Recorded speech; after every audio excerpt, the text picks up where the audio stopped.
ప్రస్తుతం వైసీపీ మాజీ మంత్రి అనిల్ కుమార్ యాదవ్ మాట్లాడుతున్నారు, చూద్దాం. కనీసం మీరు క్యాంపెయిన్ చేయాలా? మీకు ఏ సంబంధం లేదు. ఒక కార్పొరేటర్లో ఎవడో పొలం దున్ని మొత్తం వండుకొని మొత్తం పండించి అంతా తీసుకుని దాన్ని కొట్టేసినట్టు కొట్టేసుకొని అధికారాన్ని పెట్టుకొని దౌర్జన్యం చేసి లాక్కోపోయి దానికి సునకానందం పొందుతూ దాన్ని మళ్ళీ మేము లాక్కెళ్తున్నామని చెప్పి ప్రచారం చేసుకుని సిగ్గు చేటైన కార్యక్రమం చేస్తున్నారే. నారాయణ గారిని అడుగుతా ఉన్నా, ఇదే మీ పెద్ద మనిషితనం సార్? మీ స్థాయి ఇంతకి దిగజార్చుకున్నారా మీరు? మాకేం నష్టం, వైఎస్ఆర్ కాంగ్రెస్ పార్టీకి ఏం పోయిందేం లేదు.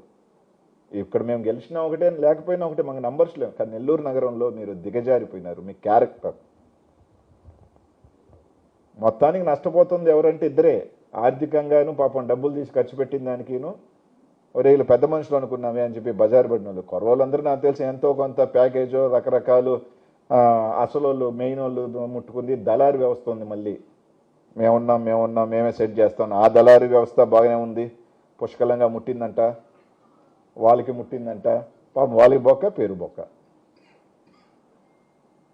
కాబట్టి ఒకటేమైతే మేము చెప్తా ఉన్నాం, మా 11 మంది ఉన్నారు, ఇక్కడే ఉన్నారు.